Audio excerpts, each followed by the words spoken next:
Okay, this how-to video is going to show you how to use the advanced constraints option that's available inside the Allegro PCB designer with the high-speed option. So you would need the license picker. You need to make sure that you've got an Allegro PCB designer license plus the high-speed option to be able to do this. So in many instances in constraints, you might want to have a rule for a constraint for a total etch length, for example. Let's go to the total etch length in the routing tab. That I specifically want a net. Maybe I want the BA0 actual or maximum length of this net to equal the AEN slash net multiplied by 2.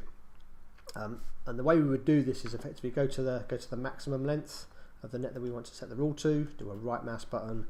There's now a formula option. It's warning me about the formulas, that we need to make sure that you have to analyze it again.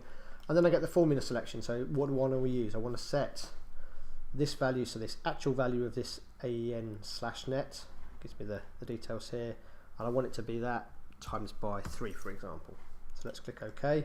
You can see then from a calculation point of view, it's effectively calculated that by 3. You get this little orange bar next to it to indicate the fact that it's a user assigned constraint, and I'm not quite meeting that constraint. Obviously I've got to go and modify this net, make it a little bit shorter to rule that.